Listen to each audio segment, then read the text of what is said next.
Alors, bonjour Frédéric Millon. Bonjour Alix. Alors déjà merci beaucoup d'avoir accepté cette invitation qui s'inscrit dans l'originalité cette année, puisque avec cette interview s'accompagne un café offert très gentiment par le Basile. Donc d'ailleurs le gérant du Basile, Mathieu, nous a demandé de vous dire que ça venait de lui. Donc merci Mathieu. Voilà, merci Mathieu, merci le Basile. Et alors vos étudiants ont retrouvé depuis lundi ce fameux Basile. Ils ont retrouvé ce merveilleux jardin du 27 dans lequel nous nous trouvons et ils ont retrouvé leur directeur, vous, Frédéric Millon. Alors, soit dans le cadre d'une leçon inaugurale, soit au détour d'un couloir, comme c'était le cas pour nous. Et alors, on leur a demandé ce qu'ils pensaient de vous. Alors, bon, on ne se fait pas trop de soucis, hein, normalement ça devrait aller. Je vous laisse regarder. Je pense qu'il est super charismatique. Enfin, des fois, je le vois passer dans les couloirs et je me dis, waouh, quoi, trop charismatique. Il a des costumes absolument magnifiques. Et son discours de rentrée solennelle l'année dernière était superbe. J'ai eu l'occasion de le croiser à plusieurs reprises dans le petit hall du 27. Très charismatique, un joli sourire et toujours prêt à répondre aux questions des étudiants. C'est un directeur qui est quand même assez discret mais qui permet de donner une image renouvelée à Sciences Po. Et c'est surtout, il a une grande mission, c'est-à-dire faire l'après Richard Descoings. Monsieur Millon, je pense qu'il ferait un très bon dictateur parce que déjà tout le monde à Sciences Po l'adore. Donc j'attends à voir un petit peu autour de cette Millon Mania. Qu'est-ce qu'il pourra faire avec? Il a un très grand pouvoir et j'attends à voir ce qu'il pourrait répondre à tout ça. L'intervention de Frédéric Millon, c'était vraiment un exemple d'éloquence. Il a parlé quand même pendant plus d'une heure, 1h10 à peu près, et je pense qu'on aurait pu écrire son discours. Il n'y aurait pas eu une seule faute, pas une seule retouche à faire, c'était vraiment impressionnant. Alors perso, j'ai toujours trouvé que Frédéric Millon était toujours là pour les élèves. On le croisait assez souvent en A, c'était un peu une figure et une personnalité qu'on aimait trouver au coin du 27 ou dans le jardin. C'est quelqu'un d'extrêmement sympathique, d'extrêmement ouvert, qui rencontre les étudiants, qui est à leur écoute, qui est assez drôle, assez fascinant. Je me souviens de cette conférence sur l'art oratoire où son discours, tout le monde était scotché, mais personne ne se souvenait de ce qu'il avait dit. C'est un personnage, un mythe, un dieu, un héros moderne. Frédéric Millon, c'est monsieur parfait. Le costume est parfait, la coupe de cheveux est parfaite, la cravate est parfaite, le discours est parfait, même la blague est parfaite, tout est parfait. Ça fait 10 ans que j'enseigne à Sciences Po, 10 ans que j'essaie de trouver une imperfection chez Frédéric Millon. Par contre, il y a un truc, Frédéric, honnêtement, on a mis 10 ans à se tutoyer et ça, c'était trop. Alors, la Millon Mania, c'est pour les étudiants, c'est aussi pour les enseignants. Il est clair que vos étudiants auront des souvenirs de vous et vous, monsieur Millon, aurez-vous un souvenir avec vos étudiants? D'abord, je voudrais vous féliciter pour le choix des témoignages. Il n'a pas été orienté, je le sens. En tout cas, ça fait plaisir d'entendre ces choses très gentilles. J'ai beaucoup ri en entendant celui des étudiants qui mentionnait un discours sur l'art oratoire, qui laisse le souvenir d'avoir été très brillant, mais qui ne laisse aucun souvenir sur son contenu. Je crois que ça, c'est vraiment la marque d'une éloquence utile. Des souvenirs avec les étudiants, il y en a 1000 qui sont à la fois ceux de moments que nous avons partagés collectivement, d'interactions plus intime, notamment dans mon bureau, où j'ai la chance de voir des étudiants assez régulièrement. Et donc ce serait très difficile de sélectionner dans tout ça un moment qui prendrait le pas sur les autres. Et peut-être, même si c'est un souvenir qui est un souvenir triste dans le contexte d'une rentrée qui elle est joyeuse, un des moments qui reste gravé dans mon cœur, c'est le rassemblement de tous les étudiants, de tous les personnels de Sciences Po au lendemain des attentats de novembre 2015, quand nous nous sommes tous retrouvés dans la péniche pour nous recueillir en pensant à ce qui n'était plus, à ce qui s'était passé. C'est un moment, je crois, de ferveur partagée qui n'est pas près de s'effacer de ma mémoire. Et alors, vous aussi, vous avez été diplômé de Sciences Po Paris en 1992. Alors, on s'est demandé, en cette rentrée, quel type d'étudiant étiez-vous? Alors, on a fait une petite liste, là aussi. On va vous demander de choisir le type d'étudiant que vous étiez. Et expliquez-nous, voilà, qui vous étiez. Les Sciences Pistes veulent savoir. Alors, vous avez comme choix l'étudiant ne loupant aucun amphithéâtre, l'étudiant à la terrasse du Basile, l'étudiant caché à la bibliothèque, l'étudiant qui demande à ses camarades de l'aider dans ses exposés, l'étudiant discret et timide, ou alors l'étudiant hyperactif dans les associations. Alors, qui étiez-vous, Frédéric Millon? S'il faut choisir parmi ces 6 possibilités, je crois que je mettrais que j'étais l'étudiant discret et timide. En fait, j'étais je rasais un peu les murs à Sciences Po. J'y étais assez peu présent. Je venais pour les moments où l'assiduité était imposée, donc notamment pour les conférences de méthode, mais toujours avec l'impression d'être un peu en décalage par rapport à la population de mes camarades. Les amphis, j'y venais plus en 3e année, c'est-à-dire en fait l'équivalent du M2 qu'en M1. Mais grosso modo, j'étais un peu le passe-muraille à Sciences Po. On a également posé une question sur notre Instagram. Voilà, on a demandé à des abonnés de vous poser des questions. Et il y en a une, celle de Paul, qui demande « Quelle qualité préférez-vous chez vos étudiants ?» Je pense que les deux qui peut-être font la différence à mes yeux sont la curiosité et la générosité. Je crois que si on arrive à combiner ces deux choses, je pense qu'on est un étudiant de Sciences Po qui peut marquer son passage positivement. Et alors, il y a eu une réforme qui a fait un peu bouger les choses.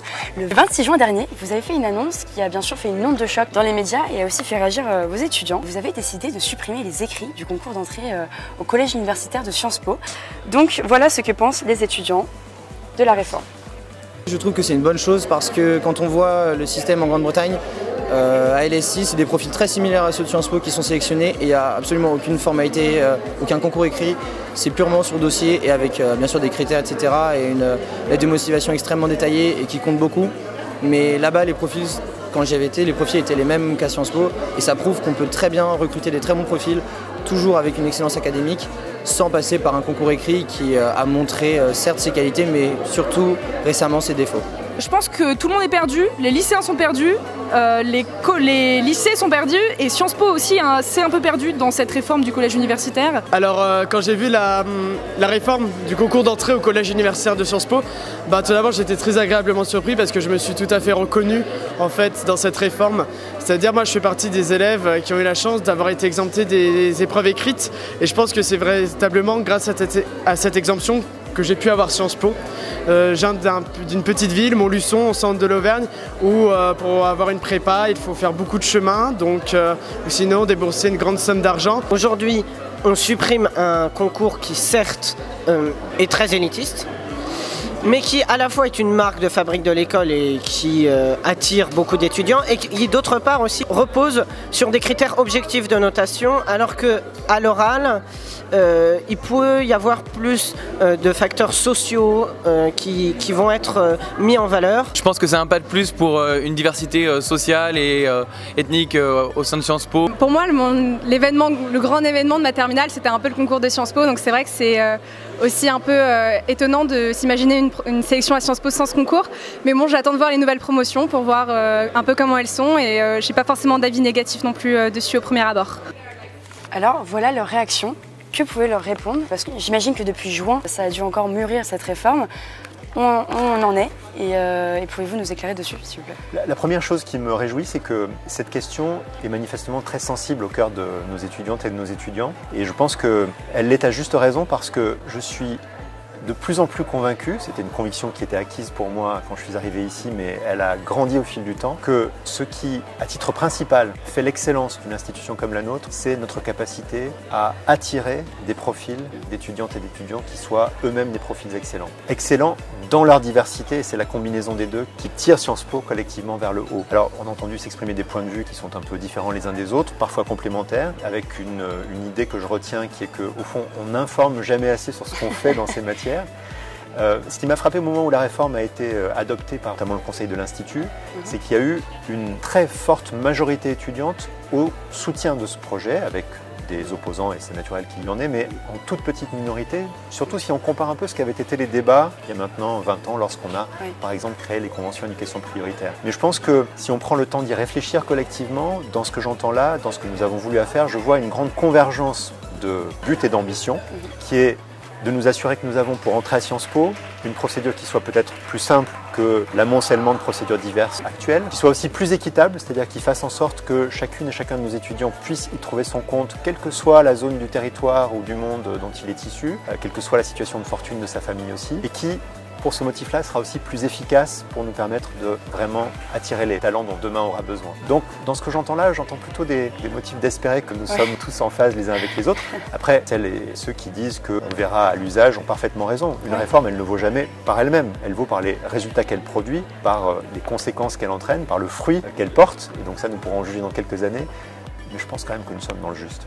Et alors, quelles ont été vos motivations pour lancer cette réforme? Est-ce que le mouvement des Gilets jaunes a contribué à accélérer le processus? Est-ce que ce sont les études menées par rapport à l'usage de la prépa pour intégrer Sciences Po qui vous a amené à réfléchir à une telle réforme? Alors, la réflexion, elle a été entamée il y a maintenant près de 2 ans, avant les Gilets jaunes, avant l'étude que vous évoquiez sur les prépas. Mais naturellement, avec des éléments du constat qui déjà s'inspiraient de ce que les Gilets jaunes ont mis en évidence ou de ce que l'étude sur les prépas a pu donner à voir. Je pense que pour une institution comme la nôtre, il n'y a pas de responsabilité qui soit plus lourde de conséquences que celle qui consiste à sélectionner nos étudiants. C'est lourd de conséquences pour les individus concernés, c'est lourd de conséquences pour notre institution parce que c'est de la qualité des étudiants que nous recrutons que dépend la qualité de l'institution. Et pour une maison comme la nôtre qui a vocation à former les élites, comme on dit, c'est aussi lourd de conséquences pour le monde qui nous entoure parce que c'est de notre capacité à choisir les bons et à bien les former que dépend peut-être le mieux-être de la planète demain. Cette question, elle était très présente à mon esprit depuis longtemps et j'en ai fait à dessein l'un des axes forts de mon second mandat à la tête de Sciences Po. Il se trouve que pendant que la réflexion se déroulait, il s'est produit des événements qui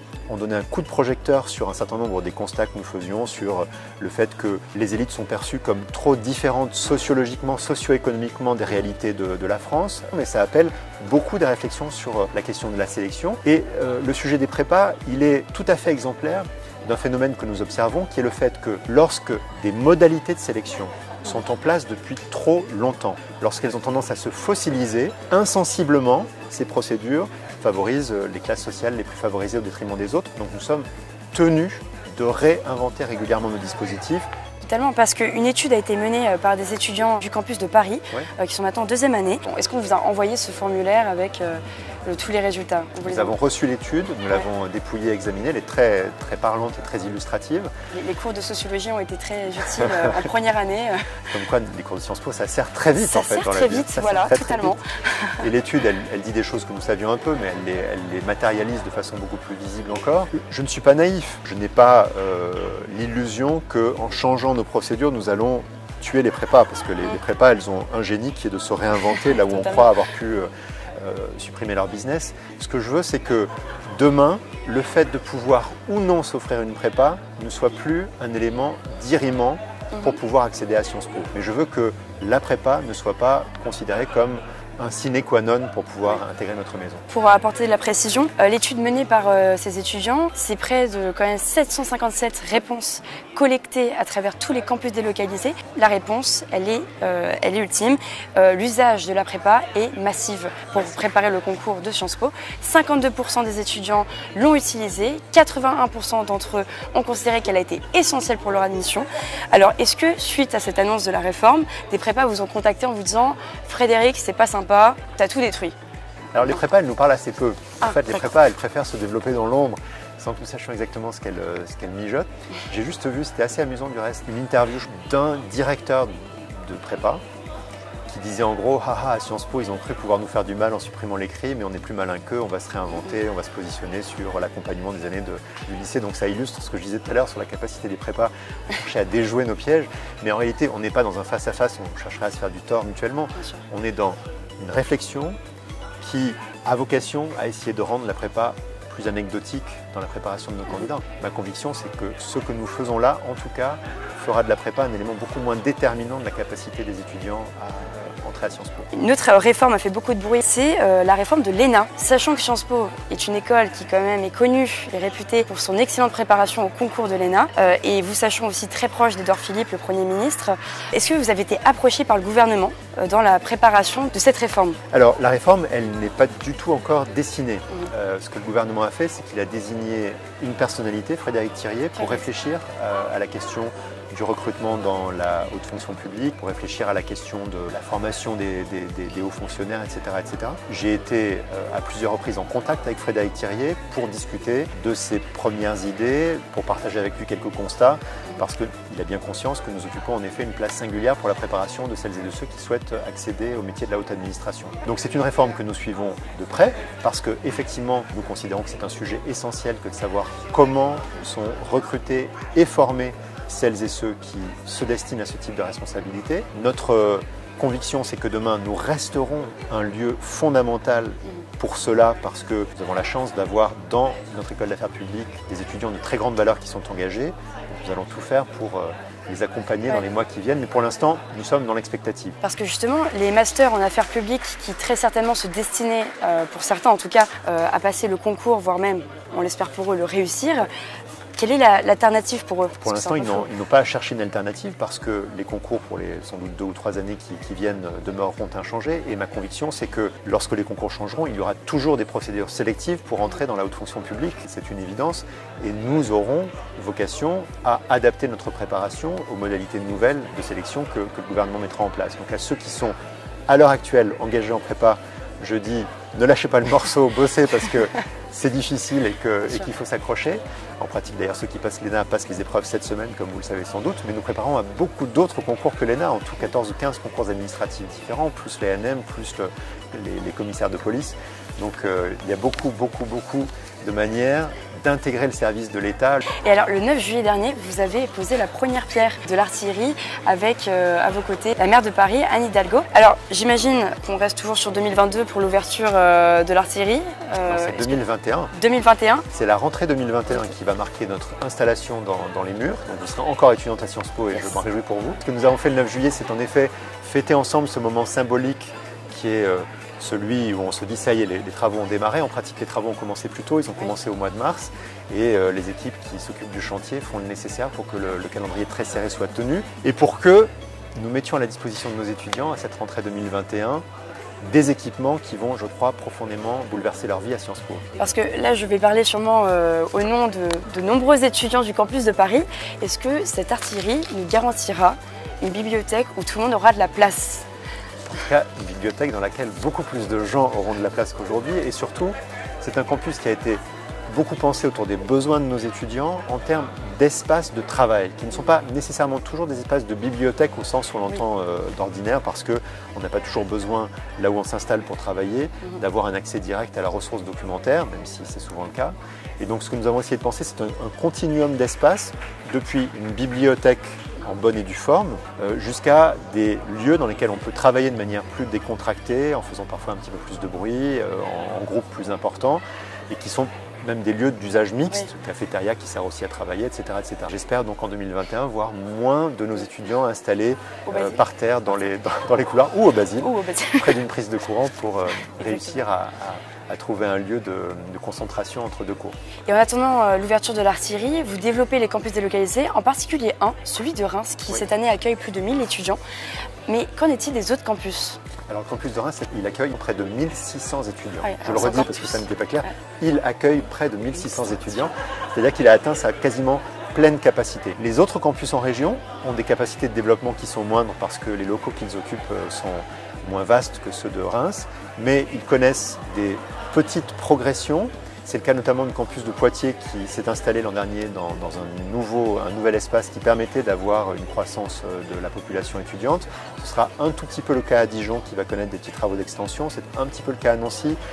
Même là où nous n'avons pas beaucoup plus de place à Menton et au Havre, nous avons observé cette année une croissance des candidatures et donc une légère augmentation des effectifs présents. Donc globalement, nos campus en région se développent avec, vous l'avez dit, une prime au campus de Reims qui est celui qui avait dès l'origine vocation à accueillir le plus d'étudiants et le campus de Paris voit ses effectifs de premier cycle se tasser corrélativement. Le 15 mars 2019, vous avez autorisé vos étudiants à sécher les cours pour participer à la marche pour le climat. Alors est-ce que cette ouverture de l'artillerie va permettre à Sciences Po d'occuper une place particulière dans les enjeux environnementaux ? C'est une question fondamentale que vous posez et vous avez observé justement le 15 mars quand cet événement s'est produit que nous avons décidé d'engager de manière beaucoup plus coordonnée que nous ne le faisions jusque-là, une réflexion sur notre comportement en tant qu'institution, au sens organisationnel du terme, en matière de transition écologique, etc., etc. Donc une référente sur ces questions a été désignée, qui prend ses fonctions ces jours-ci, dont la tâche va consister, avec tous les responsables du campus, à penser nos modes de fonctionnement collectif, notre organisation, à l'aune des changements que nous observons pour faire en sorte que nous soyons globalement une institution plus respectueuse de l'environnement, moins consommatrice de ressources. Et la possibilité de nous installer dans un nouveau campus à la rentrée 2021, bien sûr, concourt à cela, parce que ce seront des bâtiments qui auront été pensés en fonction des normes qui sont celles de la construction d'aujourd'hui, avec les préoccupations qui sont les nôtres en matière d'environnement. Ça, c'est une partie du chantier que nous avons lancé. La seconde partie, elle tient davantage au métier qu'on fait à Sciences Po, métier de formation et de recherche, et elle a consisté à nous interroger sur la place de la question des transitions écologiques dans nos enseignements et dans notre recherche. Un comité qui est présidé par Bruno Latour est en train de faire un état des lieux qui sera ensuite assorti de préconisations qui nous permettront d'avoir une vision globale de ce que nous faisons aujourd'hui et de la manière de le faire mieux et plus demain pour être là aussi à la hauteur des enjeux. Et si vous avez un petit peu observé la séquence des événements de cette rentrée solennelle sur le campus de Paris, mais c'est vrai également en région, l'accent sur ces questions d'environnement a été particulièrement fort, pour ne parler que du campus de Paris. J'ai assisté la même journée à des leçons inaugurales de Bruno Latour, du professeur Gilles Boeuf, qui est un spécialiste de biodiversité, de M. Jean Covici, bref, d'une série de gens qui sont au cœur de ces interrogations et de ces questions, dont nous considérons qu'elles sont désormais en effet au cœur de la formation de nos étudiantes et de nos étudiants. En quoi consiste le projet Make It Work plus précisément? En fait, c'est le rassemblement de tout ce que j'ai évoqué, à la fois la réflexion sur les formations et la recherche, le projet de Campus Vert dans le cadre du Campus 2022, les initiatives étudiantes, les contributions au débat que les uns et les autres peuvent apporter, une série d'événements qui jalonnent notre année pour nous sensibiliser aux questions qui nous importent et apporter des éclairages et des réponses. C'est tout ça, Make It Work.